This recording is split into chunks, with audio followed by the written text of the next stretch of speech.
اب ہم نئے باب میں آ گئے ہیں۔ عیسیٰ، محمد اور ان کے پیروکاروں کے بارے میں میرا حیران کن مشاہدہ۔ My astonishing observation about Jesus, Muhammad and their followers۔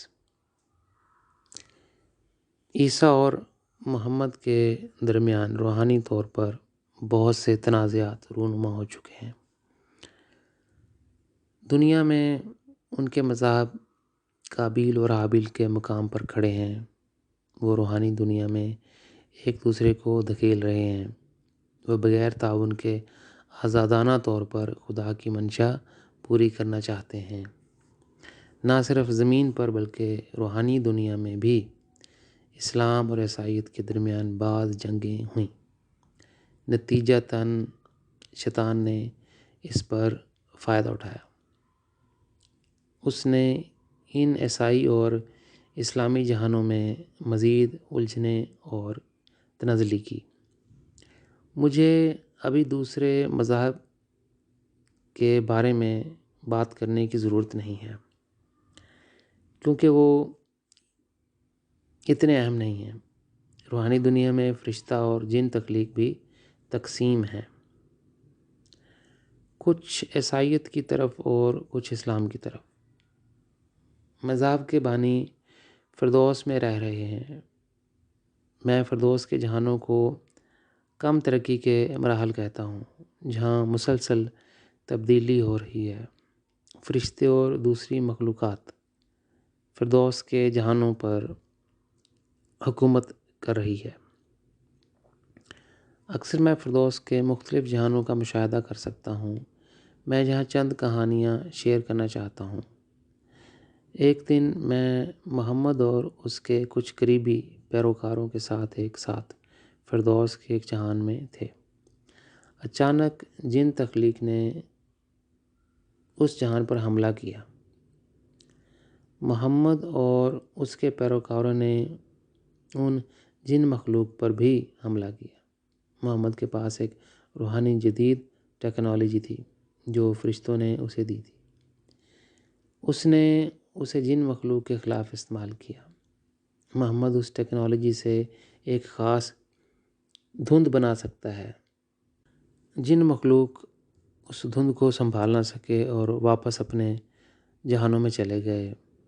ایک اور وقت جب میں تشکیل کے مرحلے کے فردوس کے ایک جہان میں تھا، سفید فام فردوس کے فرشتوں نے مجھے بتایا، ہم نے محمد کو اس کے جہان کے کئی حصوں کا جنرل بنایا ہے۔ کچھ عرصہ گزرنے کے بعد محمد نے اپنا موقف بدل لیا۔ وہ ایک جنگی سردار بن گیا اور آمر کے طور پر اپنے جہانوں پر غلبہ حاصل کرنا چاہتا تھا۔ ہم نے اس کی طاقت اور پوزیشن چھین لی۔ جب ہم نے خدا کو اس بات کی اطلاع دی تو اسے بالکل پسند نہ آیا۔ خدا نے ہمیں بتایا، جب تک وہ محمد کے دل اور روح میں توبہ نہیں دیکھے گا، اس کا عہد منسوخ رہے گا۔ کسی ولی کو فردوس کے ایسے دائرے میں یہی نہیں سوچنا چاہیے کہ آسمانی مقام کو پلٹ کر جنگجو بن جائے اور پھر بھی فردوس میں رہے۔ مجھے انسانوں پر ایک بار پھر زور دینا ہے کہ تشکیل، ترقی میں اور فردوس کے مکمل مراحل کے روحانی زندگی میں مسلسل اوپر نیچے ہوتے ہیں۔ یہی وجہ ہے کہ باشندے مستقل طور پر ان جہانوں میں رہتے ہیں جہاں فرشتے اور دیگر مخلوق ان کی دیکھ بھال اور رہنمائی کر رہے ہیں۔ جب اولیاء کرام کی ارواح جو اپنے عقیدے کے لیے بہت قربانیاں دے رہی تھیں اس جہان میں داخل ہو جائیں تو وہ فوراً 180 ڈگری کو دوسرے عقیدے اور سچائی میں تبدیل نہیں کر سکتے۔ خدا اور جنتوں جیسی چیزوں کو آفاقی نقطہ نظر سے دیکھنے کے لیے فرشتوں اور دیگر مخلوقات کی رہنمائی میں بڑھنے میں انہیں ایک طویل وقت لگتا ہے، اور یہ ایک سست عمل ہے۔ فردوس کے جہان سب سے خوبصورت اور پرامن جگہیں ہیں۔ جن کی حفاظت فرشتے اور دیگر مخلوقات کرتے ہیں۔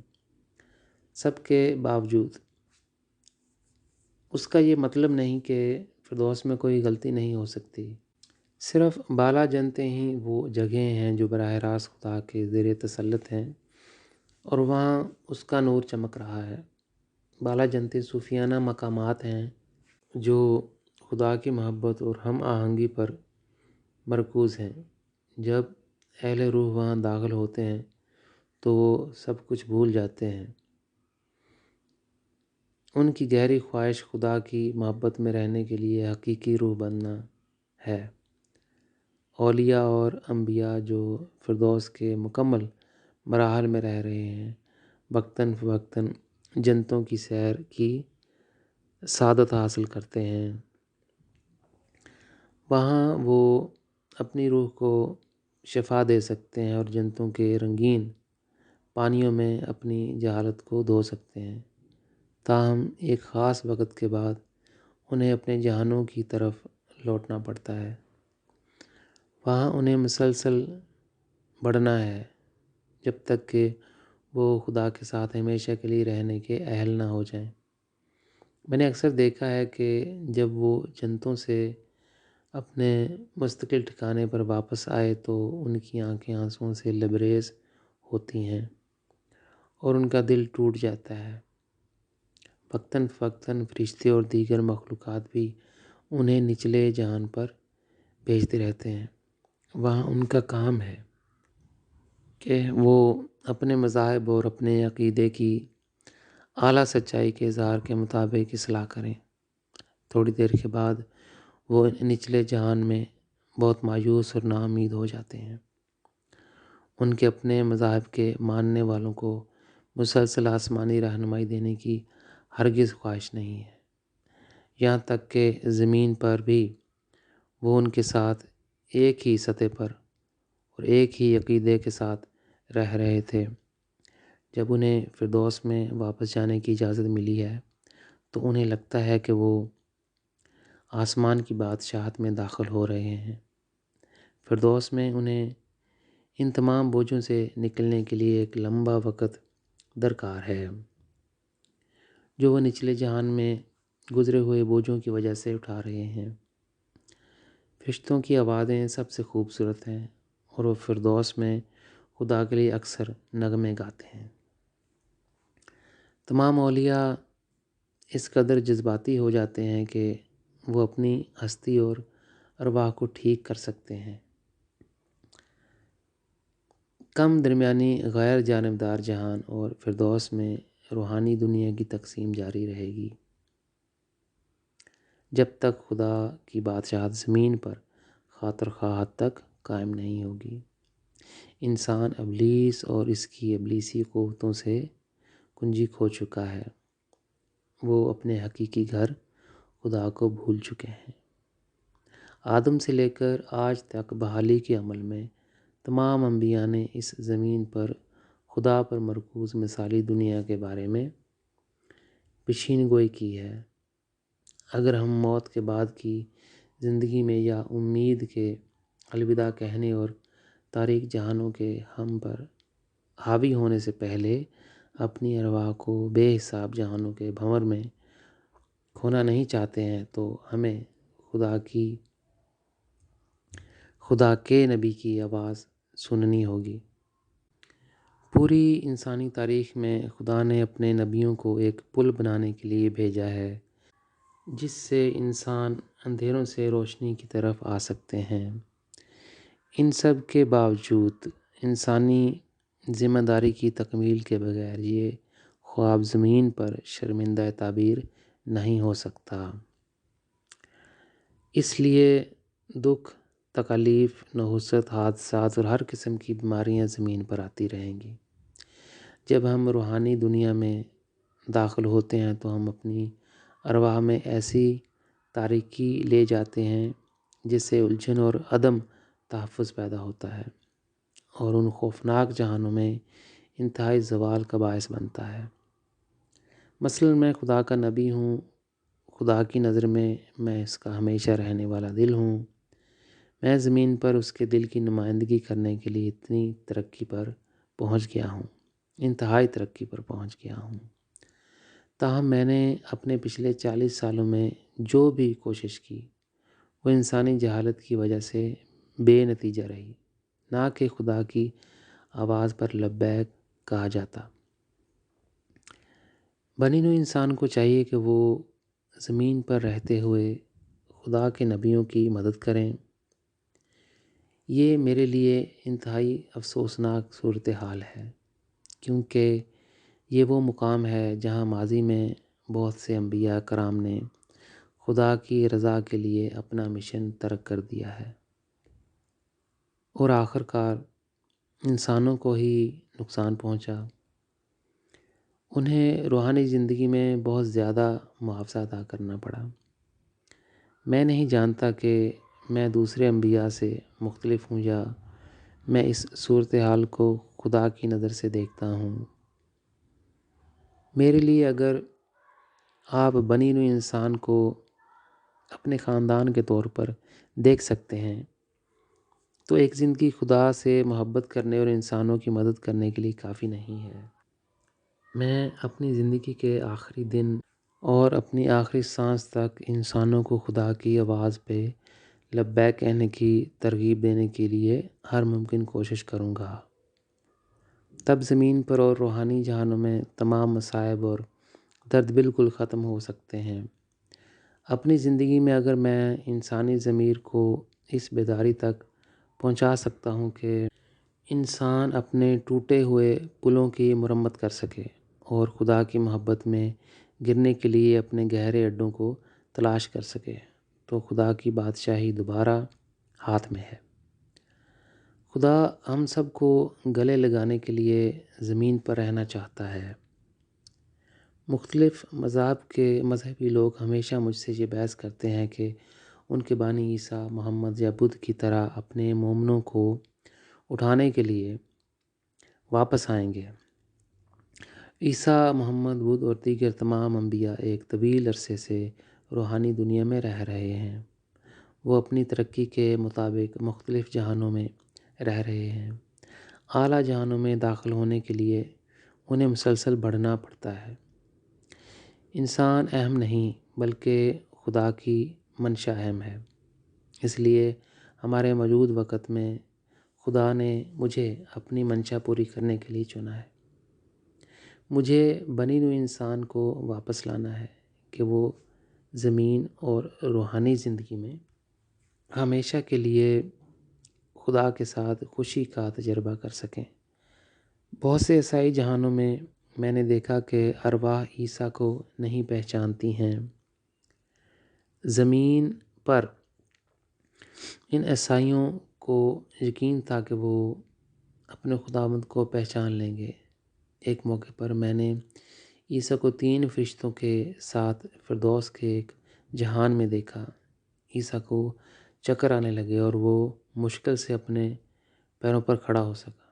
فرشتوں نے اسے تسلی دی اور اس صورتحال پر قابو پانے میں اس کی مدد کی۔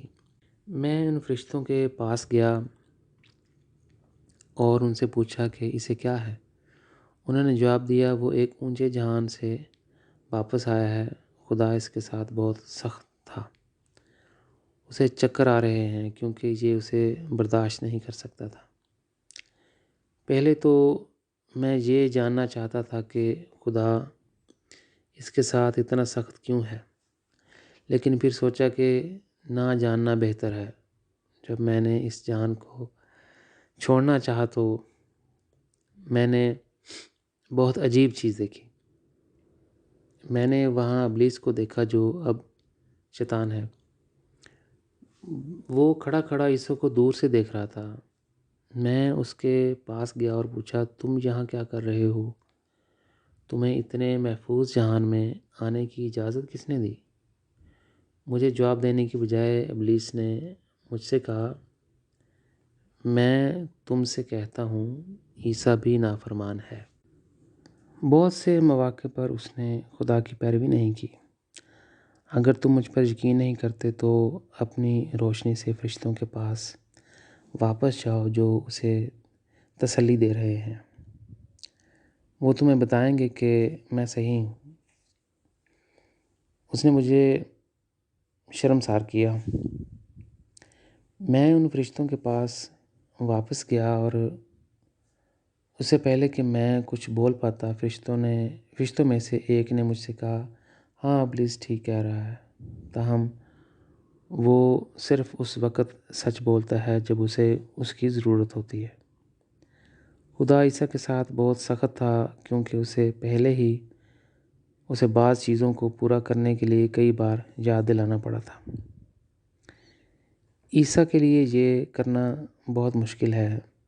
میں عیسیٰ کے پاس واپس چلا گیا جو اب بھی فردوس کی صورتحال دیکھ رہا تھا۔ اس سے پہلے کہ میں اس سے پوچھ سکتا، اس نے مجھ سے کہا، میں جانتا ہوں کہ تم مجھ سے کیا پوچھنا چاہتے ہو۔ میں یہاں فردوس کے اس حصے میں کیسے آ سکتا ہوں؟ تو میں تمہیں بتاتا ہوں، انبیاء اور مسیحا جنہوں نے خدا کی منشا کو الجھا دیا اور اسے پورا نہ کر سکے، فردوس میں رہ رہے ہیں کیونکہ خدا نے انہیں معاف کر دیا۔ خاص مواقع پر میں ان تمام جہانوں میں آ سکتا ہوں جہاں وہ انبیاء رہتے ہیں، جن سے میں ان کی غلطیوں کی وجہ سے فائدہ اٹھا سکتا ہوں۔ تھوڑی دیر بعد فرشتے میرا شکار کر رہے ہوتے ہیں کہ میں ان کے جہان چھوڑ دوں۔ ایک اور بات نے مجھے حیران کر دیا۔ اس جہان میں مختلف مخلوقات کے وہ لوگ رہتے تھے جو زمین پر نمودار ہونے سے پہلے اسلام اور عیسائیت کے بانی تھے۔ میں نے وہاں ایک روحانی نمائش بھی دیکھی۔ یہ مختلف طرز کی نمائندگی تھی۔ عیسائی مذہب کی نمائش پر میں نے پال، میتھیو، مارکس اور کچھ اور عیسیٰ کے پیروکاروں کو دیکھا اور وہ اپنی زندگیوں کا تعارف کر رہے تھے۔ انہوں نے زمین پر کیسے زندگی گزاری ہے اور انہوں نے عیسائیت کے لیے کیا کیا کیا ہے۔ کچھ فرشتے ان کی باتیں سن رہے تھے۔ پال اپنی سیڈیز مختلف مخلوقات کو دے رہا تھا۔ اس سی ڈی کے ایک طرف یہ ریکارڈ کیا گیا تھا کہ عیسیٰ نے کیا کیا اور دوسری طرف پولس نے عیسائیت کے لیے کیا تھا۔ تھوڑی دیر بعد عیسیٰ آیا۔ اس نے چاروں طرف مختلف نمائش کو دیکھا اور دوبارہ چلا گیا۔ دوسری طرف محمد اور اس کے صوفیاء کرام زمین پر اپنی سرگرمیوں کو مختلف مخلوقات کے سامنے پیش کر رہے تھے۔ آخر میں مجھے پتہ چلا کہ وہ ان لوگوں کو اپنی سرگرمیاں کیوں دکھا رہے تھے۔ وہ توقع کر رہے تھے کہ جب وہ اپنے اعلیٰ جہانوں کی طرف واپس جائیں تو وہ لوگ مخصوص مذہب کے معاملے کی حمایت کریں گے۔ عیسائی اور اسلامی اولیاء کرام کی امید ہے کہ اعلیٰ جہانوں میں آباد ہو سکیں۔ اب ہم اگلے باب میں آ گئے ہیں۔ عیسیٰ نے محمد اور اس کے آسمانی صوفیہ کے خلاف شکایت درج کرائی۔ Jesus' indictment against Muhammad and his Sufi saints in the heavens۔ ایک دن جب میں فردوس میں تھا، میں نے عیسیٰ کو جنتوں سے آتے دیکھا اور میرے قریب اترتے دیکھا۔ میں نے اسے پوچھا کہ وہ کہاں تھا۔ اس نے جواب دیا، جنت میں ایک مجمع تھا، میں خدا سے بھی ملا۔ اس موقع پر میں نے اسے بتایا کہ محمد اور اس کے صوفی بزرگ یورپ اور امریکہ کے عیسائی ممالک کو اسلام قبول کرنے کے لیے بہت زیادہ متاثر کر رہے ہیں۔ اگر وہ اپنے کام کے ساتھ اسی رفتار سے جاری رہے تو وہ ممالک اپنی مسیحی روح اور قدر کھو دیں گے۔ خدا نے میری سن لی لیکن اس نے مجھے کوئی جواب نہیں دیا۔ میں نے عیسیٰ سے کہا، اب تک میرے اپنے تجربات ہیں، میں دیکھ سکتا ہوں کہ ہر طرف سے اسلام بہت جارحانہ انداز میں اپنی تعلیمات کو عیسائی ممالک تک پہنچانا چاہتا ہے۔ وہ ممالک جو عیسائی اقدار پر استوار ہیں ان کی راہ میں حائل ہیں۔ دوسرے مذاہب تو اسلام کے لیے سوال ہی نہیں ہے۔ اسلام بعد میں ان سے نمٹے گا۔ خدا کے دل کی حیثیت سے میں بنی ہوئی انسان کو آسمانی وضاحت دینا چاہتا ہوں کہ اسلام ایک انتہائی خطرناک مذہب ہے جو ابلیس کا براہ راست شکار بنا۔ یہ مذہب ایٹمی ہتھیاروں بالخصوص ایٹم بم کے ذریعے دنیا کے بعض حصوں کو تباہ کر سکتا ہے۔ بدقسمتی سے میرے پاس اب تک یورپ اور امریکہ کے لیے عالمی سطح پر بات کرنے کی بنیاد نہیں ہے۔ اس معاملے میں ابلیس نے مجھے ایک بہت ہی الگ تھلگ شخص بنا دیا۔ تم میری ساری صورتحال کسی اور سے زیادہ جانتے ہو۔ عیسیٰ نے جواب دیا، ہاں، میں اس کے بارے میں اچھی طرح جانتا ہوں۔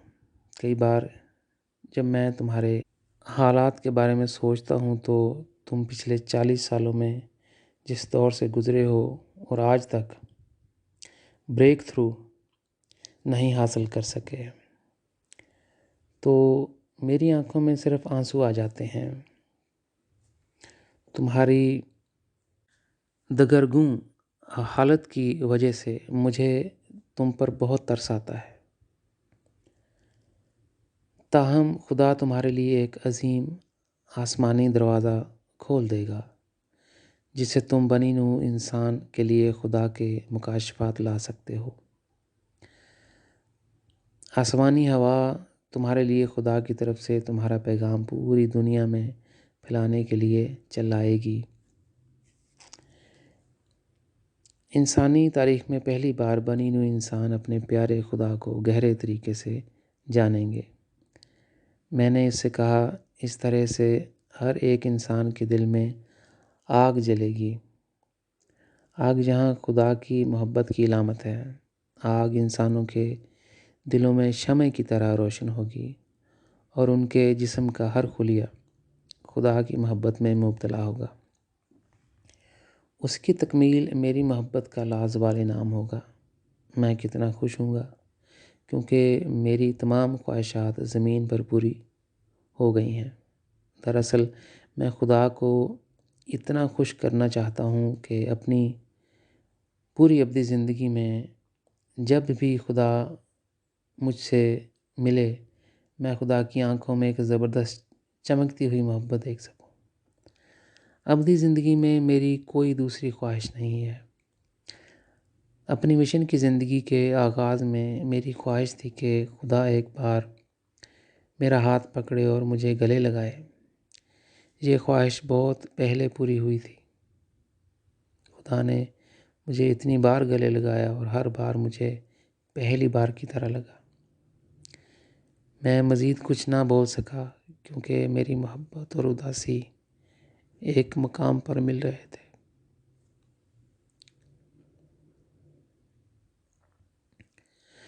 میں نے محسوس کیا کہ ایک طرف مجھے خدا کی اتنی محبت ملی، دوسری طرف میں خدا کی منشا کے لیے اتنا کچھ نہیں کر سکتا تھا۔ یہاں تک کہ آسمانی والدین کے ساتھ میرے بہت سارے مشاہدات اور تجربات تھے۔ میں ان دکھوں کو لے کر کہاں جاؤں جو اتنے سالوں سے دل و جان میں لیے ہوئے ہوں۔ میں اکیلا رہنا چاہتا ہوں۔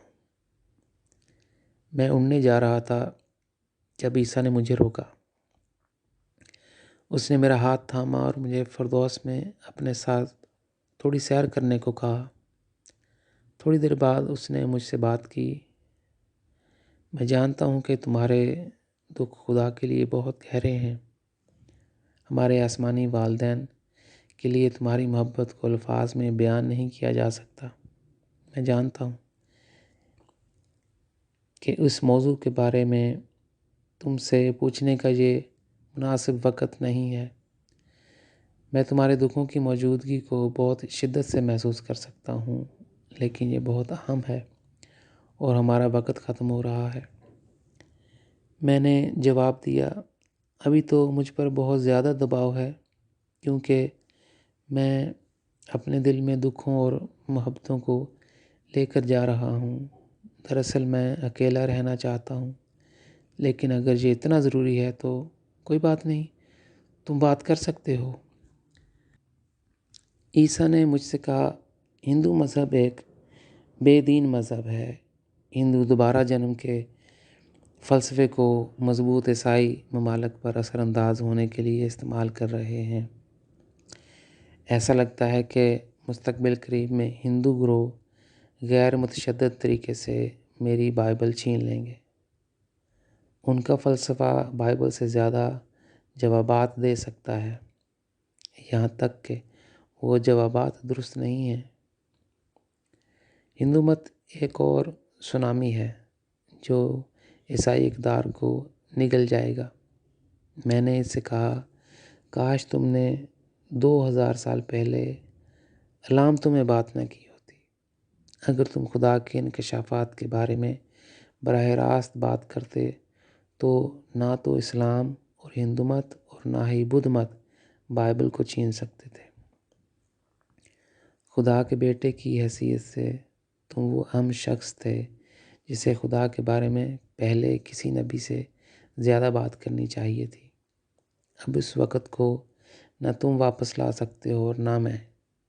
ایک چیز جس کا میں تم سے وعدہ اور عہد کر سکتا ہوں، جب مجھے امریکہ اور یورپ میں عوامی طور پر بولنے کا موقع ملے گا تو میں دوبارہ جنم کے موضوع پر اتنی بار بات کروں گا کہ میں اس الجھن کو دور کر دوں گا جسے ہندو مذہب ایک غلط تعلیم کے طور پر لایا ہے۔ تنازع کے زمانے میں میں ہندو مت کے بارے میں، خاص طور پر دوبارہ جنم کے بارے میں ایک کتاب لکھوں گا۔ میں بتاؤں گا کہ ہندوؤں نے اس موضوع کو کتنا غلط سمجھا ہے۔ میں تمام روحانی قوانین اور نظام کی وضاحت کروں گا کہ دوبارہ جنم کیسے کام کر رہا ہے۔ میں نے اپنی پہلی کتاب، جس کا نام ہے خدا دکھائی دینے والا خدا ہے، جو انسانیت پہ ایک مرئی خدا کے طور پہ ظاہر ہوتا ہے، میں دوبارہ جنم کے بارے میں ایک مختصر باب پہلے ہی لکھا ہے۔ میں نے جو لکھا ہے وہ شاید بہت کم تھا۔ عیسیٰ نے کہا، میں یہی کہنا چاہتا تھا۔ اس نے مجھے گلے لگایا اور کہا، جب نئی دنیا قائم ہو جائے گی اور تمام برائیاں ختم ہو جائیں گی، ہم ابدی تخلیق کے بہت سے حصوں میں ایک ساتھ اڑ جائیں گے۔ مجھے ابدی زندگی کی بہت سی مختلف تخلیقات کا علم ہوا، وہ بھی تم سے بہت گہری محبت کرتے ہیں جیسا کہ میں کرتا ہوں۔ اب ہم نئے باب میں آ گئے ہیں۔ روحانی دنیا کے نقطۂ نظر سے براک اوباما اور John McCain. Barack Obama and John McCain from the point of view of spiritual world۔ دراصل میں اس موضوع پر لکھنے میں دلچسپی نہیں رکھتا، تاہم عیسیٰ نے پوچھا ہے کہ میں براک اوباما اور جان مکین کے بارے میں لکھوں گا کہ امریکہ میں انتخابی مہم کو متاثر کرنے کے لیے روحانی دنیا کے پردے کے پیچھے کیسے چیزیں کام کر رہی ہیں۔ عیسیٰ نے کہا، یہ بہت ضروری ہے کہ تم اس موضوع کے بارے میں لکھو، کیونکہ اس کا خدا کی کارسازی سے کچھ تعلق ہے۔ اس لیے تم اپنی کتاب میں اس کا ذکر کرنا۔ انتخابات کا افغانستان، عراق، ایران، شام اور لبنان سے بھی گہرا تعلق ہے۔ عیسیٰ اور عیسائی جہان ان 5 ممالک میں جمہوریت لانے کے لیے کام کر رہے ہیں۔ ان 5 ممالک میں جمہوریت کا قیام ضروری ہے۔ اور پھر یہ تمام اسلامی ممالک میں جمہوریت لانے کی کنجی ہوں گے۔ یہ 5 ممالک روحانی دنیا میں عیسائیت اور اسلام کے درمیان میدان جنگ بن گئے۔ محمد اور اس کے صوفی بزرگ نہیں چاہتے کہ عیسائیت اسلام پر قبضہ کر لے۔ اس کے ساتھ ساتھ ابلیس بھی نہیں چاہتا کہ اسلامی ممالک میں جمہوریت پروان چڑھے۔ یہ ایک بہت ہی حیران کن سچائی ہے کہ نیک اور بدروحیں اپنے مقصد کے مطابق ایک دوسرے سے سمجھوتا کر لیتی ہیں۔ وہ عمل جسے وہ ارواح زمین پر اپنے مذاہب کے لیے انجام دینا چاہتی ہیں، فردوس میں واپس چلا جاتا ہے۔ فردوس کو تشکیل، نمو اور مکمل مراحل کے بے حساب جہانوں میں تقسیم کیا گیا ہے۔ فردوس میں تمام مخلوقات کی مختلف رائے ہے اور وہ مختلف گروہوں میں بٹے ہوئے ہیں۔ پردے کے پیچھے براک اوباما کی کامیابی کی جادوئی طاقت۔ The secret of the magical power of Barack Obama's success۔ آئیے میں براک اوباما سے شروع کرتا ہوں اور واضح کرتا ہوں کہ وہ کون ہے۔ روحانی دنیا میں محمد اور علی جو شیعیت کا بانی ہے، اس کے 2 بیٹے حسن اور حسین اور عظیم ترین صوفی بزرگ کام کر رہے ہیں کہ براک اوباما امریکہ کا صدر بن جائے۔ بہت سال پہلے جب میں نیو یارک میں تھا تو میں نے آسمانی نظارہ دیکھا تھا۔ اس خواب میں میری ملاقات محمد کے نواسے حسن سے ہوئی۔ میں نے اس سے پوچھا کہ اس نے امریکہ میں کیا کیا۔ سب سے پہلے وہ اپنا راز بتانا نہیں چاہتا تھا، لیکن جب میں نے امریکہ میں اس کی موجودگی کا مقصد جاننے کے لیے اصرار کیا تو اس نے آخرکار مجھے بتایا۔ میں کینیا کے ایک طالب علم کو امریکہ لایا تھا۔ اس کے نسب سے ایک بچہ پیدا ہوا جس کے ساتھ ہم ریاستہائے متحدہ کی تاریخ بدلنے کے لیے کام کر رہے ہیں۔ اس کے ذریعے ہم سیاہ فام لوگوں کے لیے وائٹ ہاؤس میں آنے کا دروازہ کھولیں گے۔ ہم سفید فام امریکیوں کے تسلط کو بدل دیں گے جسے وہ سیاست میں مسلسل برقرار رکھے ہوئے ہیں۔ اس کے بعد ہم سیاہ فام طبقے میں اسلام کو بہت تیزی سے پھیلائیں گے۔ سیاہ فام امریکیوں میں ایسے لوگ نظر آئیں گے جو تصوف کو ایک نیا اظہار دیں گے۔ آخرکار اسلام امریکہ میں سب سے بڑا مذہب ہوگا۔ یہ سن کر بہت حیران ہوا۔ حسن مجھے الوداع کہنا چاہتا تھا۔ میں نے اس سے پوچھا، اب تم کہاں جانا چاہتے ہو؟ اس نے جواب دیا، میں شکاگو کا سفر کرنا چاہتا ہوں۔ پھر یہ کشف غائب ہو گیا۔ ایک دن جب میں یہ کتاب لکھ رہا تھا، میں نے روحانی دنیا میں ایک لیکچر دیا۔ مزے کی بات یہ تھی کہ میرے لیکچر میں محمد، علی، حسن، حسین اور صوفیاء کرام براک اوباما کی روح لے کر آئے تھے۔ وقفے کے دوران حسن اور حسین میرے پاس آئے۔ انہوں نے مجھ سے براک اوباما کو برکتیں دینے کو کہا کہ وہ امریکہ کا صدر بن سکے۔ میں نے ان سے کہا، میں کون ہوں؟ میں زمین پر کوئی نہیں۔ اس کے علاوہ مجھے سمجھ نہیں آ رہی کہ تم براک اوباما کی مدد کیوں کرنا چاہتے ہو؟ وہ ایک عیسائی ہے، وہ تمہارا آبجیکٹ کیسے بن گیا؟ تم واقعی اس کے ذریعے کیا حاصل کرنا چاہتے ہو؟ اس لمحے نبی محمد نے مجھے روکا اور کہا، ہو سکتا ہے کہ تم زمین پر کوئی نہیں ہو، لیکن خدا نے تمہیں بنی نوع انسان کی مستقبل کی تاریخ کو بدلنے کے لیے برکت دی ہے۔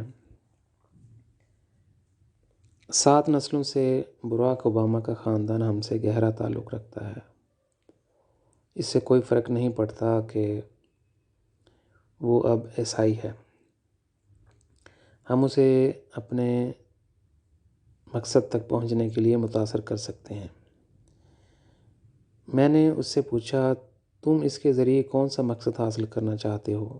اس نے جواب دیا، ہمارا مقصد یہ ہے کہ امریکی افواج عراق سے نکل جائیں، کیونکہ عراق صوفیائے کرام علی، حسن اور حسین کا دارالحکومت تھا۔ عراق کو اسلامی ملک رہنا چاہیے۔ اسلامی ممالک میں مغربی معاشرہ قائم کرنے کے لیے عیسائیت کو عراق میں اپنا اثر و رسوخ نہیں لانا چاہیے۔ ہم یہ بھی نہیں چاہتے کہ امریکہ ایران اور شام پر قبضہ کرنے میں ملوث ہو۔ یہ ہماری دنیا ہے۔ عیسائیت کا وہاں سے کوئی تعلق نہیں ہے۔ ایک دن ہم بھی جدید ہو جائیں گے، لیکن ہم اپنے اسلامی ممالک میں مغربی نظام نہیں چاہتے۔ محمد کے بعد صوفی بزرگوں کی طرف متوجہ ہوا اور ان سے بات کی۔ حسین، میرے پاس براک اوباما کی روح لایا۔ براک اوباما نے مجھ سے کہا، ایک صوفی بزرگ نے مجھے بتایا کہ میری روح میں سبز روشنی ہے۔ میں نے اس سے کہا، وہ ٹھیک کہہ رہا ہے، لیکن تمہاری روح کے بعض حصوں میں کچھ اندھیرا ہے۔ ابھی میں تمہیں تمہاری کمزوری کے بارے میں نہیں بتانا چاہتا، جس نے یہ اندھیرا پیدا کیا، کیونکہ یہ تمہاری ذاتی زندگی سے متعلق ہے۔ اگر کوئی مجھ سے اس کی کمزوری کے بارے میں پوچھے تو میں اسے نجی طور پر بتا سکتا ہوں۔ میرے لیکچر کے بعد صوفی بزرگ علی، حسن اور حسین امریکہ کے لیے براک اوباما کی روح واپس لانا چاہتے تھے۔ جانے سے پہلے وہ ایک دوسرے سے باتیں کر رہے تھے۔ میں ان کی گفتگو کو سمجھ سکتا تھا۔ امریکہ میں ایک سفید فام اور ایک سیاہ فام شخص ہے جو براک اوباما کے تئیں بد مزاج ہیں۔ وہ ان کی شبیہ کو اس طرح تباہ کرنا چاہتے ہیں کہ وہ امریکہ کا صدر نہ بن جائے۔ صوفی بزرگ علی اور ان کے دونوں بیٹے ان دونوں کا خیال رکھنا چاہتے ہیں۔ پھر وہ چلے گئے۔ ایک اور موقع پر جب میں درخت کے پاس بیٹھا تھا جہاں میں خدا سے ملا، کچھ صوفیہ کرام میری طرف اڑے آ رہے تھے۔ وہ کبوتروں کی طرح میرے درخت کے پاس اترے۔ وہ اس درخت کے گرد چند حلقے بنا کر اور پھر نماز پڑھنے لگے۔ میں بہت تیزی سے گیا، انہیں روکا۔ میں نے ان سے کہا، یہ میرا درخت ہے۔ 12 سالوں تک میں اس درخت پر خدا کا انتظار کرتا رہا۔ اس سے پہلے کہ تم یہاں دعا کرو، تمہیں مجھے اپنی دعاؤں کے مواد سے آگاہ کرنا ہوگا۔ وہ مجھے یہ نہیں بتانا چاہتے تھے کہ وہ کس چیز کے لیے دعا کرنا چاہتے ہیں۔ تو میں نے کہا، الوداع، تمہیں دوسرا درخت چننا ہوگا۔ انہوں نے جواب دیا، تم بہت قدامت پسند ہو۔ میں نے جواب دیا، میں نے 12 سال تک اس درخت کے نیچے دعا کی ہے کہ مجھے بنی نوع انسان کی نجات کا مختصر ترین راستہ معلوم ہو جائے۔ اگر تم بنی نوع انسان کے لیے دعا کرنا چاہتے ہو تو تمہارا استقبال ہے۔ انہوں نے کہا، نہیں، ہم نہیں چاہتے، ہم براک اوباما کے لیے دعا کرنے آئے تھے۔ اگر وہ امریکہ کا صدر بنتا ہے تو اس کے دور اقتدار میں تمام اسلامی ممالک اس کے لیے مثبت ہو جائیں گے۔ وہ امریکہ اور عالم اسلام کے درمیان سیاسی معاملات میں اس کے ساتھ متحد ہوں گے۔ امریکی عوام جان سکتے ہیں کہ صدر بش جون عراق میں بہت تباہی اور اپنی قوم کے لیے بہت زیادہ مصیبتیں لے کر آیا ہے۔ اگر وہ طویل عرصے تک صدر رہا تو وہ ایران کے ساتھ تنازع کو جنم دے گا اور امریکہ ایک اور جنگ میں الجھ جائے گا۔ جب انہوں نے ایک دوسرے سے کہا، خدا کا شکر ہے اس کا وقت ختم ہو گیا ہے۔ صدر بش جان وہ شخص ہے جو اسلامی دہشت گردوں کو خوراک دیتا ہے۔ وہ پوری دنیا میں امریکہ اور اس کی پالیسی کے خلاف زیادہ متحد ہو جاتے ہیں، خاص طور پر افغانستان اور عراق میں امریکی افواج کی کارروائیوں کے بارے میں۔ یہی وجہ ہے کہ القاعدہ عراق میں آ سکتی ہے۔ میں نے اس سے کہا، یہ وہ درخت ہے جہاں مستقبل میں انسان خدا کو گہرے طریقے سے جاننے کے لیے دعا کرے گا۔ یہ کوئی سیاسی درخت نہیں ہے جو تمہارے اسلامی دہشت گردی، صدر بش جان اور براک اوباما کے مسائل کو یہاں حل کرے۔ انہوں نے پوچھا، کیا ہم اس درخت کے گرد نماز نہیں پڑھ سکتے؟ میں نے جواب دیا، تم افغانستان یا عراق جا کر وہاں ایک درخت کا انتخاب کر سکتے ہو۔ انہوں نے میری طرف دیکھا اور ایک صوفی نے دوسرے سے کہا، زاہد شرمندہ ہوگا جب امریکہ میں اسلام کا غلبہ ہوگا اور عیسائیت کو بھی شکست دے گا، تب اسے معلوم ہوگا کہ خدا کی حکمت کس طرف کھڑی ہے۔ میں نے اس سے کہا، تم پورے یورپ اور امریکہ کو اسلام میں لا سکتے ہو، یہ کچھ بہتری نہیں لائے گا بلکہ اسے مزید خراب کر دے گا۔ خدا میرے ذریعے ایک خاندانی دنیا دیکھنا چاہتا ہے جو اس پر مرکوز ہو، نہ کہ اسلام پر۔ تمام مذاہب اب ختم ہو چکے ہیں، وہ اپنی شناخت کھو دیں گے جب وہ دریاؤں کی طرح سمندر میں داخل ہوں گے۔ یہ انسانی تاریخ کے نئے دور کا اہم موڑ ہوگا جب بنی نوع انسان زندہ خدا سے ملاقات کرے گا۔ انہوں نے جواب دیا کہ یہ صرف تمہارا تصور ہے اور تم حقیقت سے بہت دور رہ رہے ہو۔ میں نے ان سے کہا، میں حقیقت سے بہت جڑا ہوا ہوں۔ میں خدا سے ملا اور میں نے اپنی کثیر رفتار روشنی سے جنتوں کو عبور کیا۔ ہر بار جب آسمانی والدین مجھے دیکھتا ہے، وہ میرے لیے اپنی گہری محبت کا اظہار کرتا ہے۔ اس کے بعد وہ امریکہ جانے کے لیے روانہ ہو گئے۔ ایک خاتون فرشتہ نے آ کر کہا، تمہیں امریکہ کے حالات پر غم زدہ نہیں ہونا چاہیے۔ عیسیٰ وہ ہے جس نے عیسائی مقدسین اور عیسائیت کے لیے دروازہ بند کیا۔ وہ اس سے ملنے کے لیے خدا کے ساتھ اپنا رشتہ نہیں پا سکے۔ یہی وجہ ہے کہ اب امریکہ میں عیسائیت کا زوال کیوں ہو رہا ہے۔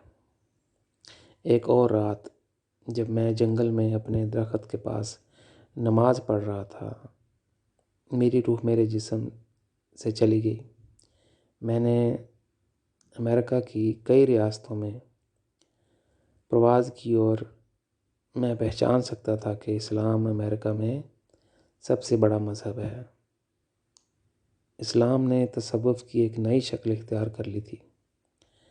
امریکہ میں ہر جگہ بے حساب سیمینار مراکز تھے جہاں صوفی روحانی زندگی کے بارے میں اپنی حکمتیں بیان کر رہے تھے۔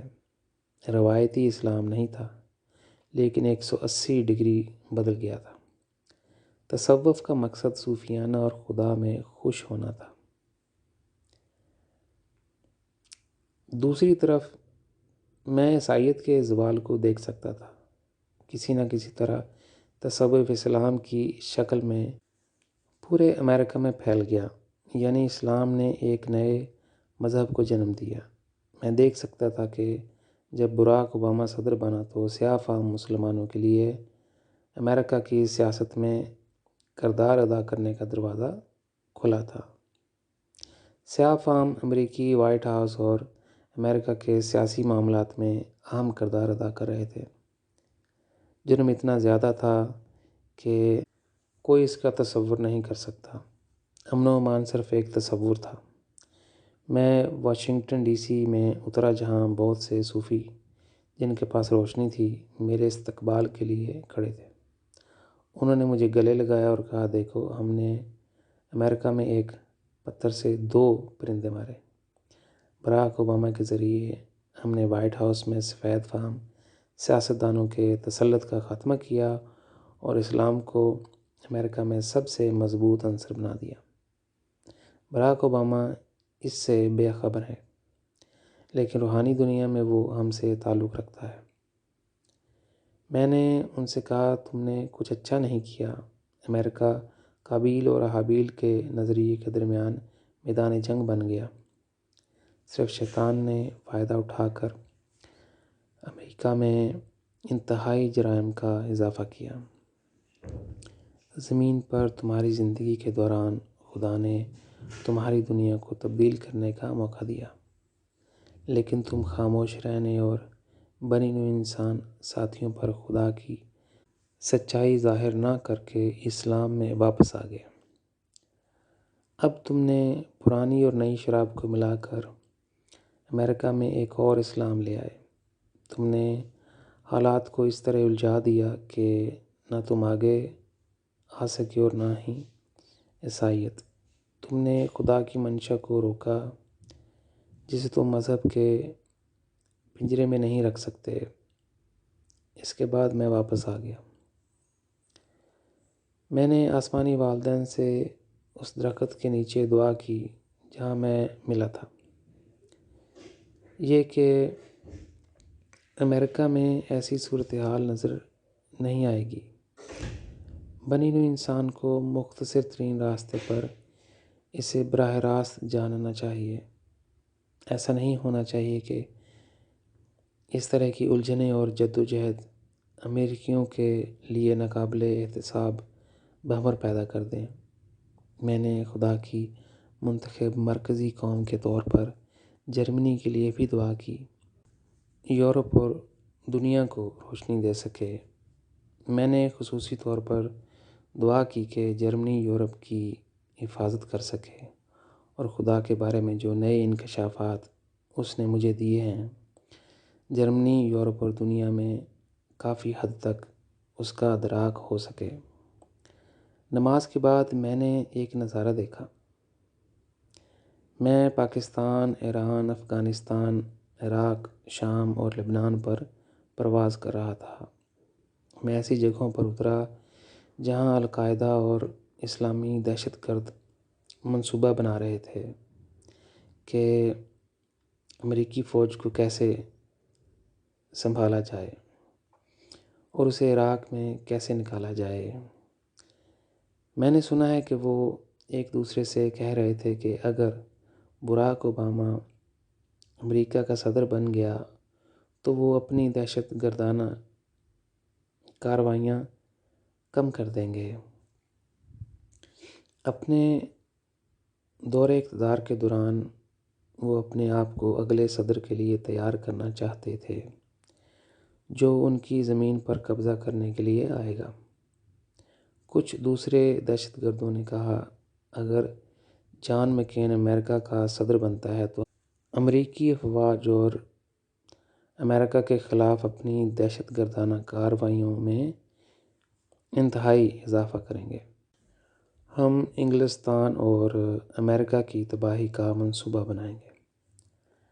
وہ ہمارے بدترین دشمن ہیں جو اسرائیل کی مدد اور حفاظت کر رہے ہیں اور ہماری مقدس سرزمین پر قبضہ کر رہے ہیں۔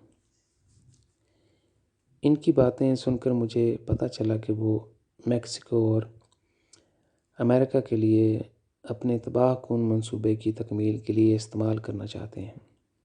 اس کے بعد اپنی اڑان کو لیا۔ جب میں پرواز کر رہا تھا تو میں نے دوبارہ تمام بنی نوع انسان اور اس چھوٹے سے سیارے کے لیے دعا کی۔ میں نے خدا سے کہا، آسمانی والدین، براہ کرم ہماری مدد کر کہ یہ تاریک رات گزر جائے اور ایسی صبح طلوع ہو جہاں بنی نوع انسان تیری محبت کا تجربہ کرے اور تجھے گہرے طریقے سے جان سکے۔ یہ زمین پر نئی دنیا کو محسوس کرنے کی چابی ہوگی۔ ایک دن میں دوبارہ اپنے درخت کے پاس بیٹھا تھا جہاں میری ملاقات خدا سے ہوئی۔ اچانک نیلی روشنی میری آنکھوں سے آئی اور میں نے اپنے سامنے وائٹ ہاؤس کی سڑک دیکھی۔ اس سڑک کے بائیں جانب براک اوباما چل رہا تھا اور دائیں جانب جان مکین۔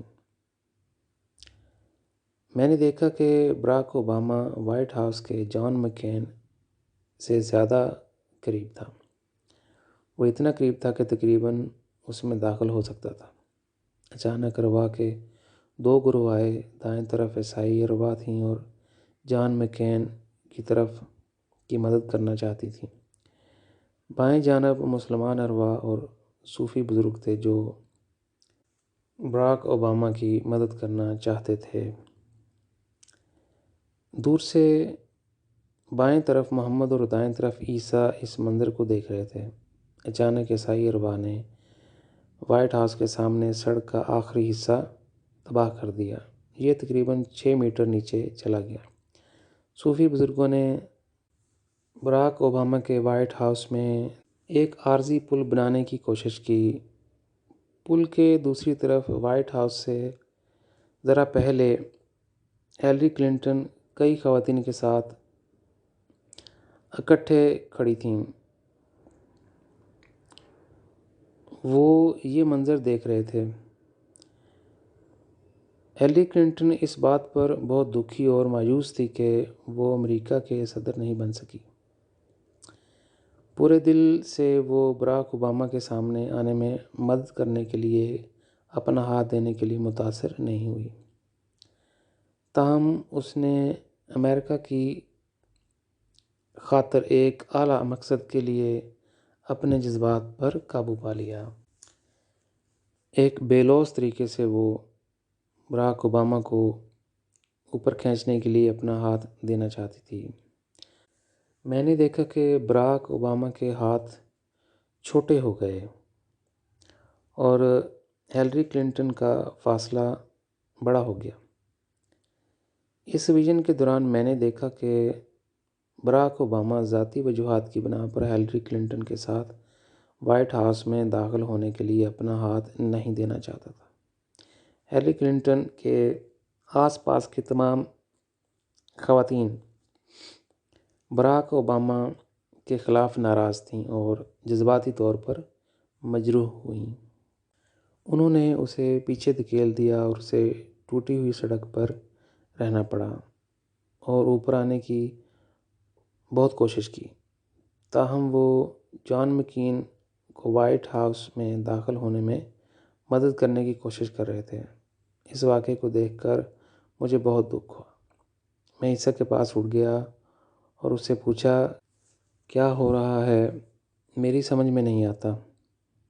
عیسیٰ نے جواب دیا، مجھے تشدد سے نفرت ہے، لیکن محمد، اس کے صوفیہ کرام اور اس کے ماننے والوں نے ایسی صورتحال کو جنم دیا ہے۔ ہر طرف سے وہ چاہتے ہیں کہ اسلام امریکہ میں ایک غالب مذہب اور عنصر بن جائے۔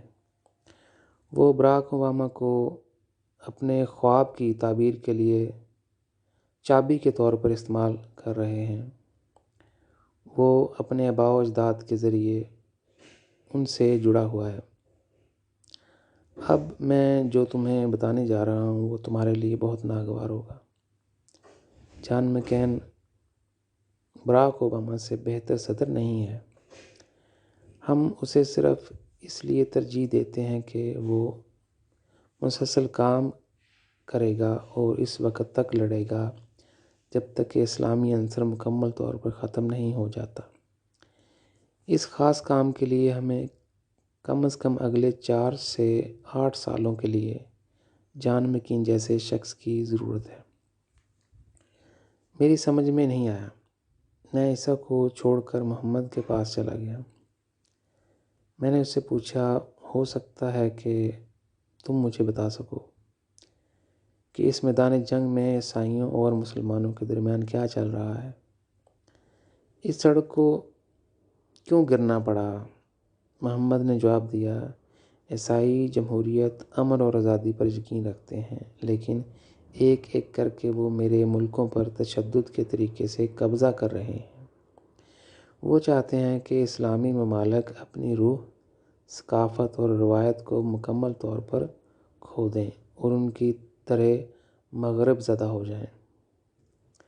اس لیے صوفیائے کرام اور میں وہ سب کچھ کریں گے جو براک اوباما امریکہ کے صدر بنے۔ میں جانتا ہوں کہ وہ تمام اسلامی ممالک کو متحد کرے گا اور اسلام میں استحکام لائے گا۔ جس طرح عیسائیوں نے اسلامی ممالک کو نقصان پہنچایا ہے، اسی طرح میں اپنی طاقت کے اندر وہ سب کچھ کروں گا جس سے اسلام یورپ اور امریکہ میں تیز رفتاری سے ترقی کرے۔ اسلام مغربی یورپ اور امریکہ کی بے حیائی کا جواب ہے۔ مجھے عیسیٰ کے جواب کے مقابلے میں محمد کے ساتھ زیادہ بھاری محسوس ہوا۔ میں بہت بھاری دل کے ساتھ روانہ ہوا اور ایک بہت ہی شاندار جہان میں داخل ہوا۔ میں ایک بہت ہی خوبصورت پہاڑ کی چوٹی پر بیٹھ گیا۔ کرسٹل روشنی کے ساتھ ایک خاتون فرشتہ میرے پاس اتری۔ اس نے مجھ سے کہا، قائن اور حابیل کی کہانی محمد اور عیسیٰ کے درمیان عالمی سطح پر پھیل گئی ہے۔ زمین پر محمد کی تحریک یہ تھی کہ اسلام پہلے یہودیت اور پھر عیسائیت کو نگل لے۔ اس کا خواب پورا نہ ہوا۔ محمد کو روحانی دنیا میں تقریباً 1400 سال گزرے ہیں۔ اس وقت سے وہ قابیل کے طور پر عیسیٰ کے ساتھ حابیل کے طور پر مسلسل جدوجہد کرتا رہا۔ عیسیٰ نے نہ تو اس کے نقطۂ نظر کو قبول کیا اور نہ ہی محمد کے ساتھ اتحاد کی کوئی کوشش کی۔ طویل عرصے میں عیسیٰ درست ہے کیونکہ وہ تمام بنی نوع انسان کے بارے میں سوچتا ہے، لیکن محمد تنگ نظر ہے اور قدامت پسند ہے۔ وہ چاہتا ہے کہ اسلام پوری دنیا میں پھیلے تاکہ اس کے مذہب کے ذریعے زمین پر ایک ہی طاقت ہو۔ میں نے اسے کہا، یہ ساری الجھنیں اس لیے نکلی ہیں کہ انسان خدا کو جاننے کے لیے اس کے ساتھ زندہ تعلق نہیں رکھنا چاہتا۔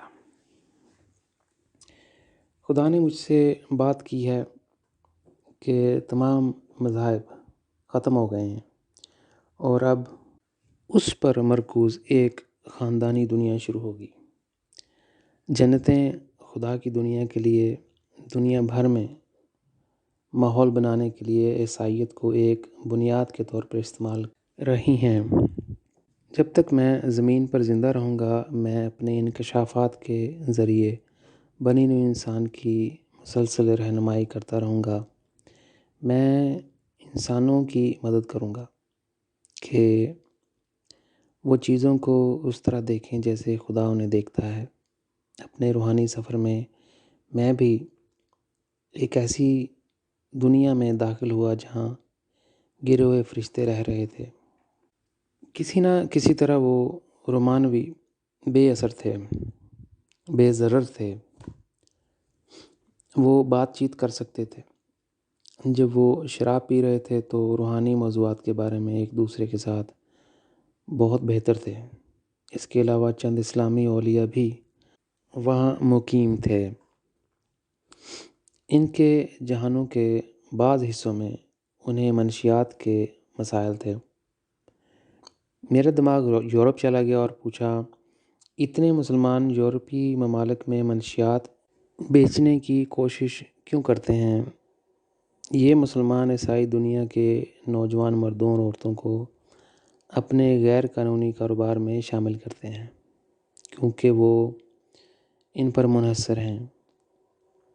اس جہان میں بہت واضح طور پر دیکھ سکتا تھا کہ یورپ میں مسلمانوں نے منشیات کے طور پر ہتھیار استعمال کر کے عیسائی اقدار کے تقدس کو تباہ کیا ہے۔ پس پردہ عالم اسلام کے بہت سے ماسٹر مائنڈ منشیات کی فراہمی کے لیے کام کر رہے ہیں۔ وہ عیسائیت کو تباہ کرنا چاہتے ہیں تاکہ اسلام اس پر غالب آ جائے۔ اس سے زیادہ حیران کن بات مجھے یہ لگی کہ اسے اسلامی جہانوں میں وہی کاٹنا پڑا جو انہوں نے پہلے بویا تھا۔ اچانک ایک خاتون فرشتہ میرے پاس آئی اور کہنے لگی، تم نہیں جانتے محمد نے اپنے پیروکاروں کو شراب پینے سے منع کیا ہے۔ ان سب کے باوجود وہ خود اپنے مشن کی زندگی کے دوران چرس پیتا رہا۔ اس نے مجھے مزید حیران کر دیا۔ اس نے بات کو جاری رکھا، اس لیے ابلیس عیسائیت کے زوال کے لیے بہت سے مسلمانوں کو چرس اور منشیات بیچنے کے لیے استعمال کر رہا ہے۔ اس نے یہ بھی بتایا کہ عیسیٰ اپنے مشن کی زندگی کے دوران خود ایک شرابی تھا۔ کئی بار وہ صبح کو ہی پی چکا ہوتا۔ اس لیے عیسائی ممالک میں شراب کا غلبہ ہے۔ یہ سننے کے بعد میں نے وہاں سے جانا چاہا، تاہم اس نے مجھے انتظار کرنے کو کہا۔ پھر وہ ایک خوبصورت اسلامی عورت کو میرے سامنے لے آئی۔ پہلے اس نے اس عورت سے پردہ ہٹایا، اب وہ زیادہ خوبصورت لگ رہی تھی۔ اس کے بعد یہ عورت ایک نوجوان بن گئی اور جو تھوڑی دیر بعد بوڑھی ہو گئی۔ میں نے اس خاتون فرشتے سے پوچھا، وہ کیا ہے؟ اس علامت کے پیچھے کیا راز ہے؟ اس نے جواب دیا، کیا تم اس علامت کا مطلب نہیں سمجھے؟ میں نے جواب دیا، نہیں، ہرگز نہیں۔ اس نے کہا، بالا جنتوں میں جب وہ تمہارے بارے میں بات کرتے ہیں تو وہ تمہارا نام پیار سے بولتے ہیں، یہاں تک کہ خدا تم سے بہت پیار کرتا ہے۔ تم نے ان علامتوں کو کھولنے کی حکمت میں اتنی ترقی کیوں نہیں کی؟ اس معاملے میں عیسیٰ اور محمد کی بہت زیادہ ترقی تھی۔ میں نے اس سے پوچھا، میں ان علامتوں کا کیا کروں جنہوں نے ہزاروں سالوں سے بنی ہوئی انسان کو روک رکھا ہے؟ موجودہ زمانے میں بھی عیسائیت اور اسلام اپنے بانیوں کی نشانیوں کے معنی تلاش نہیں کر سکے۔ ان علامتوں نے انسانوں کی روحانی نشوونما کو اتنا روک دیا ہے کہ وہ آج تک خدا کے ساتھ اپنے زندہ تعلق کی صحیح بنیاد تلاش نہیں کر سکے۔ علامتوں کے بارے میں عیسیٰ اور محمد کی اعلیٰ ترقی نے خود کو روحانی دنیا میں روک دیا ہے، کیونکہ وہ انسانیت کے لیے ایسی پیچیدگیاں لے کر آئے ہیں۔ تو میں تم سے اور تمہاری جنتوں سے معافی مانگتا ہوں کہ میرے پاس تمہاری علامتوں کو سمجھنے کی حکمت نہیں ہے۔ براہ کرم میرے ساتھ آسان زبان میں بات کرو، ورنہ میں اتر جاؤں گا۔ اس نے کہا، اگر خدا تم سے محبت نہ کرتا تو میں یہ نشان تمہارے لیے نہیں کھولتی۔ میں نے جواب دیا، پھر اسے مت کھولنا۔ کیا میں نے تم سے کہا تھا کہ مجھے یہ علامتوں کے بارے میں سکھاؤ؟ اس نے کہا کہ تم نے دوسرے انبیاء سے کچھ نہیں سیکھا جو اتنے صبر کرنے والے اور سفارتی تھے۔ میں نے جواب دیا، ہاں، میں نے سیکھا۔ میں نے ان میں سے ان کی سفارتی پالیسی اور بنی ہوئی انسان سے علامتوں میں بات کرنے کی ان کی پیچیدہ فطرت سے بہت کچھ سیکھا۔ وہ اپنی روح کی روشنی میں اندھیرے کو بھی اٹھائے ہوئے ہیں۔ انہوں نے جتنا زیادہ اپنی حکمت اور تجربات کا استعمال کیا، اتنا ہی زیادہ بھنور انہوں نے اپنے اور بنی ہوئی انسان کے لیے پیدا کیا۔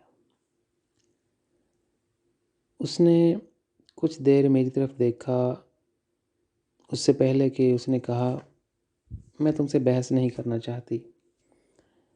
میں نے جواب دیا، تم وہ ہو جس نے سب سے پہلے شروعات کی تھی۔ اس نے کہا، میں یہ نشان تمہارے لیے کھول دوں گی۔ میں نے جواب دیا، میرے لیے تم یہ نشان اپنی مرضی سے نہیں کھولو گی۔ مجھے ایسا لگتا ہے جیسے بالا جنتوں میں کسی نے تمہیں میرے لیے یہ نشان کھولنے پر مجبور کیا ہے؟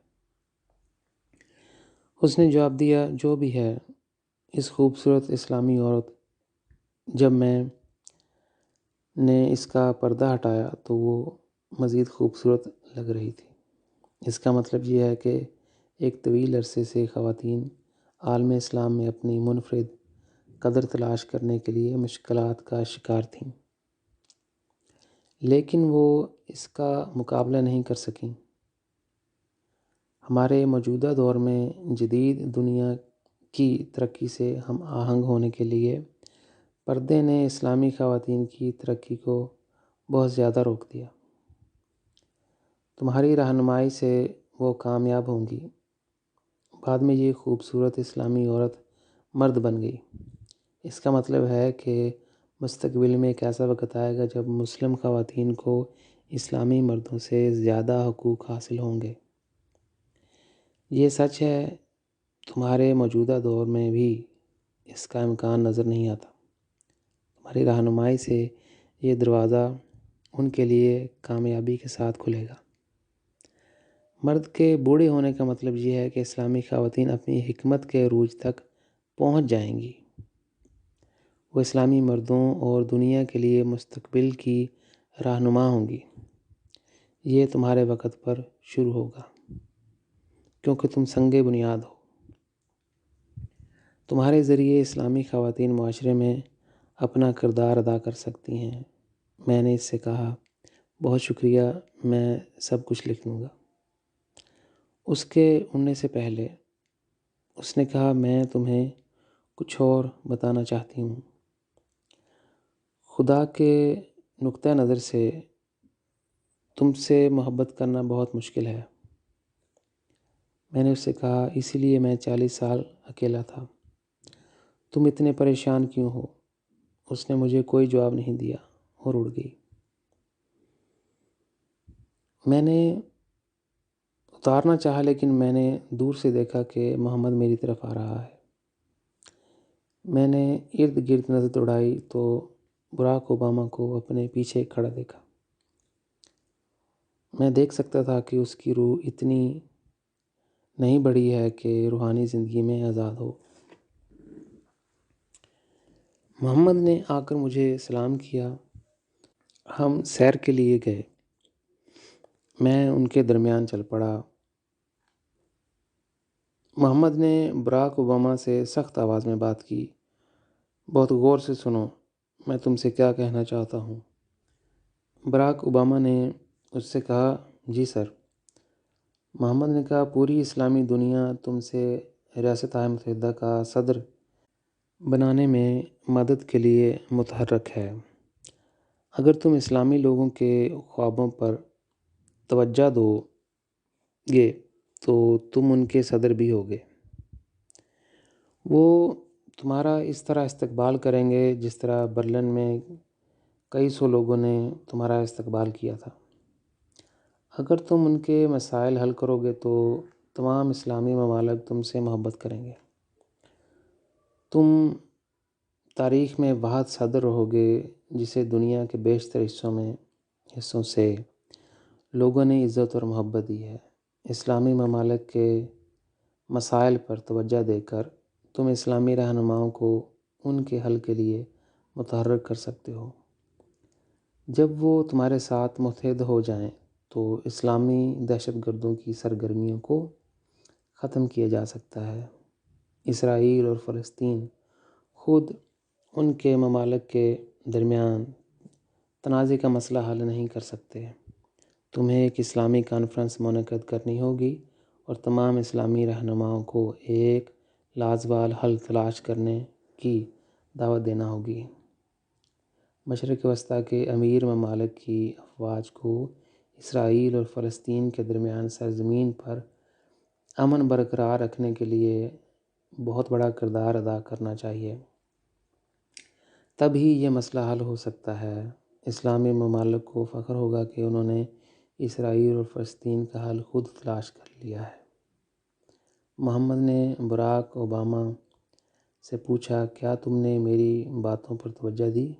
اس نے پھر جواب دیا، جی جناب۔ محمد نے براک اوباما کو اور بھی بہت سی باتیں کیں جنہیں میں یہاں لکھ نہیں سکتا۔ مجھے امید ہے کہ مجھے براک اوباما سے ذاتی طور پر بات کرنے کا موقع ملے گا، تبھی میں اس سے بات کر سکتا ہوں، ورنہ کیا کروں۔ مزید محمد نے مجھ سے کہا ہمارے اختلافات کو حل کرنا ہوگا۔ میں نے جواب دیا ہاں، لیکن تنگ مذہبی سطح پر نہیں۔ یہ خدا ہرگز نہیں چاہتا۔ ہمیں اختلافات کو مذاہب کے اوپر حل کرنا ہے، نہ کہ مذہبی دائرے میں۔ وہ ایک لفظ کہے بغیر چلا گیا۔ میں نے براک اوباما، اس کی اہلیہ، اس کے بچے اور اس کی ذاتی زندگی کے بارے میں بہت سے نظارے دیکھے ہیں۔ میں اس کتاب میں ان کا ذکر نہیں کر سکتا۔ اگر مجھے ایک دن ان کو دیکھنے اور ملنے کا موقع ملا تو میں ذاتی طور پر ان کے ساتھ شیئر کروں گا۔ اب میرے امکانات محدود ہیں اور مجھے ایسے نامور لوگوں سے رجوع کرنے کا اختیار نہیں ہے۔ جان مکین۔ ایک بار جب میں روحانی دنیا میں ایک جہاز پر پرواز کر رہا تھا، میں نے دیکھا کہ عیسیٰ کے اوپر فرشتے اور عیسائی مقدسین ایک ساتھ کھڑے ہیں۔ میں اس کے پاس اترا اور عیسیٰ سے پوچھا، تم یہاں کیوں جمع ہو رہے ہو؟ عیسیٰ نے جواب دیا، ہم جان مکین کو ریاستہائے متحدہ کا صدر بننے میں مدد کرنے کے لیے امریکہ جانا چاہتے ہیں۔ میں نے اس سے کہا، کیا تم جان مکین کے ساتھ کام کر رہے ہو؟ اس نے جواب دیا، ہاں، جان مکین وہ واحد شخص ہے جس کے ذریعے ہم اسلام کے قلب میں جمہوریت لا سکتے ہیں۔ ہم چاہتے ہیں کہ امریکی افواج مزید آگے بڑھ کر ایران اور شام پر قبضہ کر لیں، اور ساتھ ہی ہم لبنان میں جمہوریت کا تحفظ بھی چاہتے ہیں۔ ہم صرف جان مکین کے ذریعے ہی اس کام کو پورا کر سکتے ہیں۔ زیادہ تر خطرناک اسلامی انتہا پسندوں اور دہشت گردوں کو ہمیشہ کے لیے دفن کیا جائے، تب تم اسلامی ممالک کی اصلاح کر سکتے ہو۔ میں نے عیسیٰ، فرشتوں اور عیسائی سنتوں سے کہا، میں تمہارے ساتھ ساتھ پرواز کروں گا۔ عیسیٰ اور فرشتے بہت خوش ہوئے کہ میں ان کے ساتھ آیا ہوں۔ ہماری پرواز کے دوران میں نے عیسیٰ سے پوچھا، محمد کو کیسا لگتا ہے کہ تم اسلامی ممالک میں جمہوریت لانا چاہتے ہو؟ عیسیٰ نے جواب دیا، محمد کو بالکل بھی اچھا نہیں لگتا۔ وہ جانتا تھا کہ جب جمہوریت عراق، ایران، شام اور افغانستان اور لبنان میں پروان چڑھے گی تو باقی اسلامی ممالک میں پھیل جائے گی۔ اس کے نتیجے میں ریاست اور مذہب الگ ہو جائیں گے۔ یہی اس کے مذہب کا اختتام ہوگا۔ محمد اور اس کے صوفیہ اسلام پر اپنی گرفت کھو دیں گے۔ ہر طرح سے وہ اپنے مذہب کی شناخت برقرار رکھنا چاہتے ہیں۔ اس لمحے ہم امریکہ میں اتر رہے تھے۔ عیسیٰ نے میری طرف دیکھا اور کہا، میں براک اوباما کے خلاف نہیں ہوں، لیکن وہ صوفی بزرگوں کے سلسلے سے تعلق رکھتا ہے۔ پردے کے پیچھے وہ اسے اپنے مقاصد تک پہنچنے کے لیے استعمال کر رہے ہیں، یہاں تک کہ وہ اب ایک عیسائی ہے۔ فرشتوں نے مجھ سے کہا، ہم چاہتے ہیں اور ہماری کوشش ہے کہ جان مکین امریکہ کا صدر بنے، تاہم ہم نہیں چاہتے کہ آیا وہ دوبارہ منتخب ہوگا۔ اگر محمد اور صوفیہ کرام براک اوباما کے ذریعے اپنا مقصد پورا نہیں کر سکتے تو اگلے الیکشن میں وہ ایک جیسا شخص لے آئیں گے، اس جیسا شخص لے آئیں گے۔ میں نے فرشتوں سے پوچھا، کیا جان مکین کے صدر بننے سے حالات بہتر ہوں گے یا بدتر؟ انہوں نے جواب دیا، تم اچھی طرح جانتے ہو کہ حالات بہتر ہونے سے پہلے اسلام کی اصلاح کے لیے ہمیں کن حالات سے گزرنا ہے۔ اسلام کے ہتھیار ڈالنے سے پہلے یہ ایک طویل جنگ ہوگی۔ صرف ایک چیز جو ہم چاہتے ہیں یہ ہے کہ تنازع کے وقت تم جنتوں کے حالات اور یورپ، امریکہ اور دنیا میں خدا کی منشا کو کیسے پورا کیا جا سکتا ہے کے بارے میں کھل کر بات کرو۔ میں عیسیٰ کی طرف متوجہ ہوا اور پوچھا، تم ایسی کون سی حکمت عملی استعمال کرو گے کہ براک اوباما امریکہ کا صدر نہ بنے؟ اس نے جواب دیا، فرشتے اور عیسائی مقدسین اس کے پادری یرمیہ کا حق استعمال کریں گے۔ یہ سن کر میں بہت حیران ہوا۔ میں اس کے ساتھ یہ دیکھنے گیا کہ وہ یہ کیسے کریں گے۔ ہم یرمیہ کے کمرے میں داخل ہوئے جہاں وہ سو رہا تھا۔ میں حیران رہ گیا۔ اس کی روحانی شکل سانپ کی طرح دکھائی دیتی تھی۔ عیسیٰ اور فرشتے اس کے بستر کے ارد گرد چند بار گئے۔ ٹیلی پیتھی کے ذریعے انہوں نے انہیں بتایا کہ براک اوباما انہیں پہلے کی طرح عزت اور توجہ نہیں دیتا۔ براک اوباما وہ پہلا شخص نہیں ہے جس کے بارے میں تم یقین کرتے ہو کہ ان تمام سالوں میں تم جانتے ہو۔ انہوں نے یرمیہ کو ان تمام بات چیت کی یاد دلائی جو اس نے براک اوباما کے ساتھ اس وقت کی تھیں جب وہ اکیلا تھا۔ یرمیہ رائٹ بیدار ہوا اور میں دیکھ سکتا تھا کہ وہ براک اوباما کے خلاف ناراضگی اور برے جذبات رکھتا تھا۔ میں اس کے خیالات میں پڑھ سکتا تھا کہ انتخابات تک وہ وقتاً فوقتاً براک اوباما کے بارے میں کچھ خاص بیانات دینا چاہتا ہے جس سے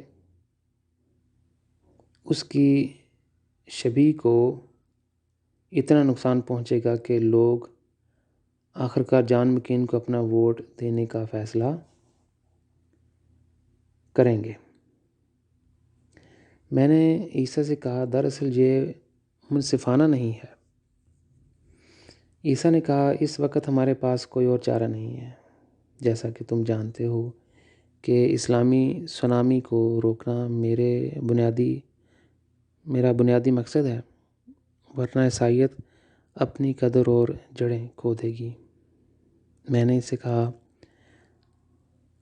یرمیہ رائٹ کی روحانی شکل ایک سانپ کی طرح دکھائی دیتی تھی، ایسا کیوں ہے؟ عیسیٰ نے جواب دیا، وجہ واضح ہے، وہ اچھے خطبات دیتا ہے لیکن اس کا دماغ گندا ہے، پیچیدگیوں کے بھنور سے بھرا ہوا ہے۔ عیسیٰ اور اس کے فرشتوں کے اتارنے کے بعد وہ اس جگہ سے چلا گیا۔ میں نے دوسری سمت پرواز کی۔ اپنی پرواز کے دوران میں محمد، اس کے کچھ پیروکاروں اور فرشتوں سے ملا۔ میں نے اس کے پیروکاروں صوفی اکرم سے پوچھا کہ تم کہاں جا رہے ہو؟ انہوں نے جواب دیا، ہم براک اوباما کے پاس جا رہے ہیں تاکہ ایک بار پھر اس کی مدد اور حوصلہ افزائی کریں۔ میں حیران ہوا اور میں نے پوچھا کہ کیا میں ان کے ساتھ آ سکتا ہوں؟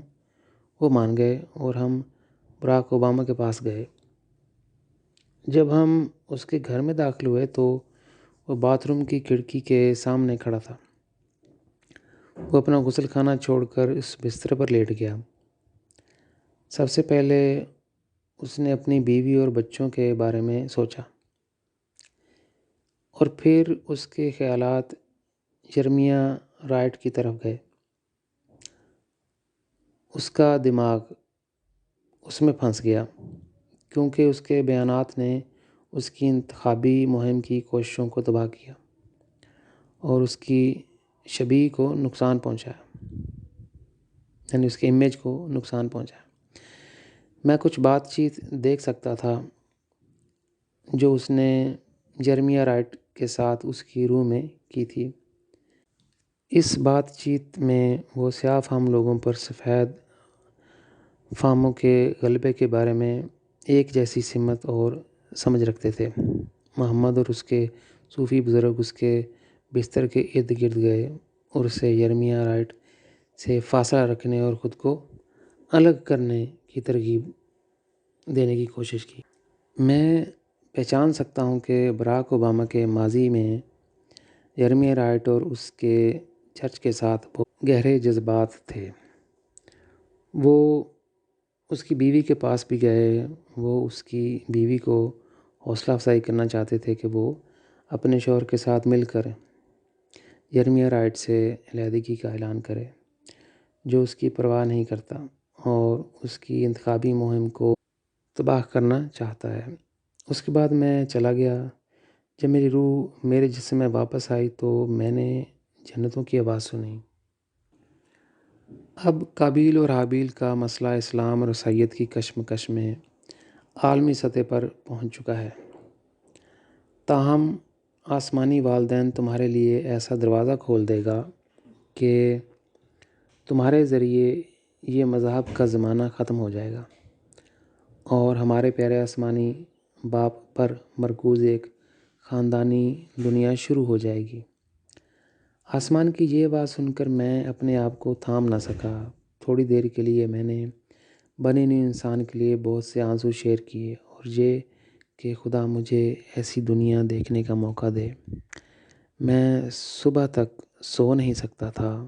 میں نہیں جانتا کہ انسانوں کو کیسے سمجھاؤں کہ فردوس میں جن غیر ذمہ دار جہانوں پر مشتمل ہے، وہاں تنگ مذہبی عقیدے کی وجہ سے ایک دوسرے کے خلاف اچھی ارواح کی مزاحمت انہیں دوسرے مذاہب کے ساتھ سمجھوتہ کرنے کی اجازت نہیں دیتی۔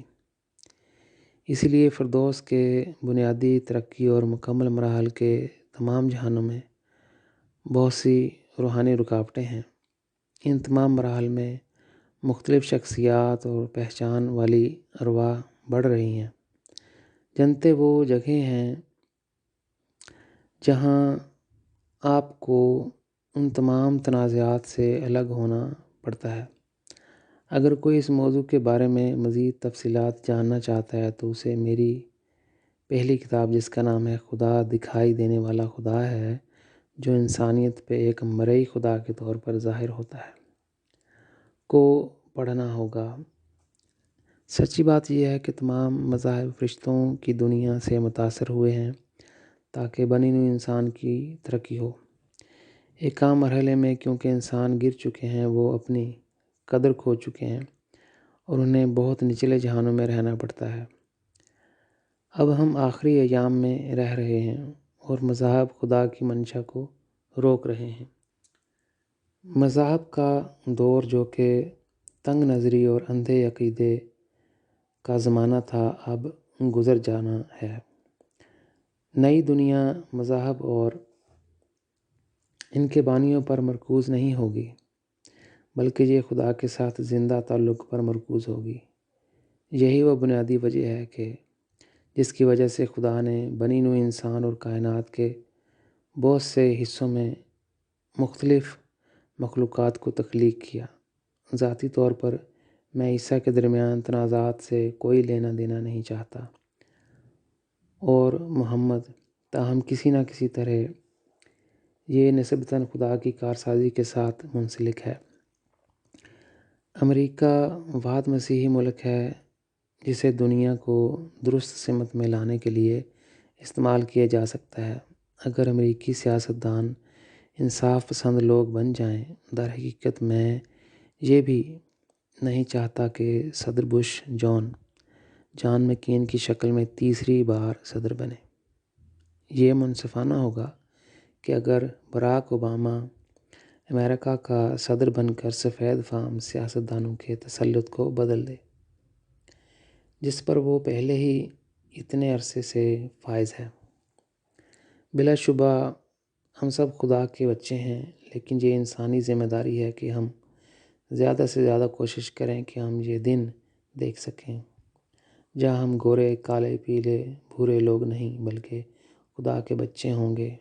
ہمیں بہت سے چیلنجز اور رکاوٹوں کا مقابلہ کرنا ہے جو انسانوں نے ایک دوسرے کے لیے پیدا کیے ہیں، تاکہ اس نظام کو بدل کر مثالی ماحول لایا جا سکے۔ روحانی نقطہ نظر سے میں بہت گہرائی سے سمجھتا ہوں کہ روحانی دنیا جان مکین کو صدر کیوں بنانا چاہتی ہے، کیونکہ اس جیسے شخص کے ذریعے ہی وہ اسلامی سونامی کو روک سکتے ہیں۔ میں دیکھ سکتا ہوں کہ پردے کے پیچھے اسلام بطور مذہب اور زیادہ تر مسلمان ابلیس کا نشانہ بن گئے۔ ابلیس اس سیارے کو تباہ کرنے کے لیے اس مذہب کے ساتھ بہت آسانی سے کام کر سکتا ہے۔ سوویت یونین اور اسلام اس دنیا کے دو بڑے دشمن ہیں جو ایٹمی جنگ کے اڈے بنا سکتے ہیں۔ لہٰذا آسمانی فریق ان دو عناصر کا خیال رکھنا چاہتے ہیں کہ زمین پر امن کا آغاز ہو سکے۔